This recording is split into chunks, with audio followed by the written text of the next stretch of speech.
किसी ने बड़े कमाल की बात कही है कि फूलों को भी मालूम नहीं होता कि अगली सुबह उन्हें मंदिर जाना है या शमशान। इसीलिए हर पल मुस्कुराओ और दुनिया में बनाओ अपनी एक अलग पहचान। हाय गाइस, मेरा नाम है आरजे कार्तिक और आपके लिए एक छोटी सी कहानी। ये कहानी अमेरिका के एक कपल की।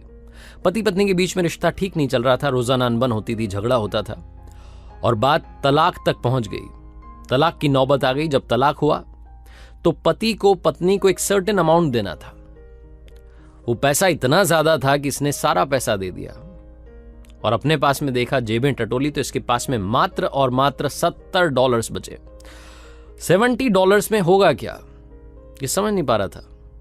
इसने अपनी जिंदगी को देखा पलट करके तो समझ में आया कि पर्सनल लाइफ तबाह हो गई है। रिश्तों के नाम पर कुछ नहीं बचा, पत्नी चली गई और पैसे के नाम पर इसके पास में सिर्फ और सिर्फ $70 थे। इसको एक ही ख्याल आया कि दुनिया छोड़ करके चला जाता हूं, मर जाता हूं, जान दे देता हूं। ये ख्याल इसे आया ही था कि दूसरा ख्याल आया कि मेरे पास में $70 बचे हैं, थोड़ी मौज मस्ती करता हूं, फिर मर जाऊंगा। इन $70 को तो खत्म कर दूं। जब सब कुछ खत्म हो ही गया तो इनको भी रख के क्या करूंगा।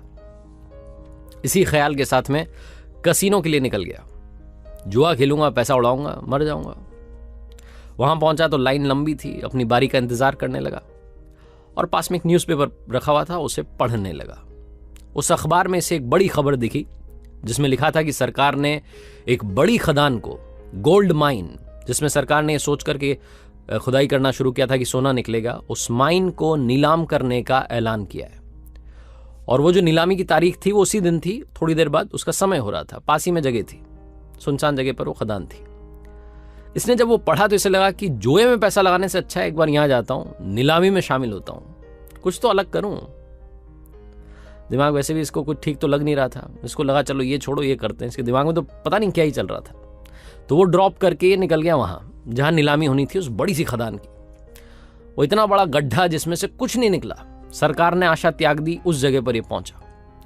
वहां जाकर के सोचने लगा कि नीलामी में मुझे कुछ मिल गया तो ठीक है, और इस जगह का अगर ये मुझे मिल जाती, इसमें से कुछ निकल गया तो ठीक है, वरना इसी में कूद करके जान दे दूंगा। बड़ा सा, बहुत बड़ा सा गड्ढा था। इतनी बड़ी खदान वहां पर खोदी गई थी, लेकिन निकला कुछ नहीं था। ये वेट करने लगा कुछ और लोग आ जाए, लेकिन इसके लिए सबसे बड़ा सरप्राइज ये था कि वहां पर कोई नहीं पहुंचा। सिर्फ ये इकलौता आदमी वहां पर उस बिडिंग में पार्टिसिपेट करने के लिए पहुंचा और वो खदान इसके नाम कर दी गई। $70 में इतनी बड़ी खदान इसको मिल गई। अब ये सोच रहा था क्या करें, कहां से कूद करके इसमें जान दें। तभी इसके पास में मजदूर आए। उन्होंने कहा कि साहब एक बात बताइए, क्या करें आज?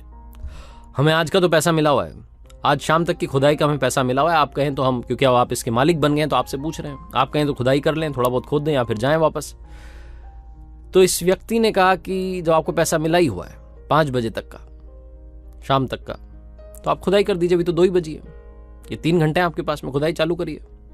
मजदूरों ने खोदना शुरू किया। लगभग उन्होंने 3 फीट खोदा और सबसे बड़ा सरप्राइज यह था कि सोना निकल गया। यह व्यक्ति उस गोल्ड माइन का मालिक था। आने वाले वक्त में बहुत बड़ा मिलियनेयर बना। जब एक बार इससे किसी ने पूछा बाद में कि जिंदगी और मौत के बीच में अंतर क्या है, तो इसने कहा कि सिर्फ 3 फीट का अंतर है। छोटी सी कहानी है, मजेदार सी कहानी, लेकिन हम सबको सिखाती है कि जिंदगी में थोड़ा सा टाइम दीजिए, धैर्य रखिए, सब कुछ ठीक होगा। जब सब लोग आशा त्याग देते हैं, अगर आप आशा रखें, अगर आप उम्मीद रखें, तो जिंदगी में कमाल होता है। उस सोने की खदान के पास में कोई नहीं पहुंचा। लोगों ने सोचा कि गड्ढा है, इतने बड़े गड्ढे को लेकर के क्या करेंगे। उस नीलामी में अकेला आदमी पहुंचा और इसने खुद भी जिंदगी की आशा तो त्यागी हुई थी। इसे लग रहा था कि चलो एक बार ये कोशिश और कर लेते हैं, इसमें और पैसा लगा देते हैं। एक छोटी सी किरण थी इसके पास में उम्मीद की, और ये तो ये भी सोच रहा था कि जो होगा देखा जाएगा इसमें। लेकिन ऊपर वाले के पास में इसके लिए कुछ अलग प्लान था और उन्होंने इसकी जिंदगी में कमाल कर दिया। थोड़ा सा वक्त देंगे, चीजें अपने आप ठीक होंगी। थोड़ा सा सब्र रखेंगे, आपका भी टाइम आएगा। जिंदगी में धैर्य के साथ, ऊपर वाले के आशीर्वाद के साथ, अपनी सच्ची मेहनत के साथ और अपनी फैमिली के प्यार के साथ कर दिखाओ कुछ ऐसा कि दुनिया करना चाहे आपके जैसा। याद रखिए, हर सोमवार सुबह 9:30 बजे मेरे सोशल मीडिया हैंडल्स पर देखिए एक नई कहानी।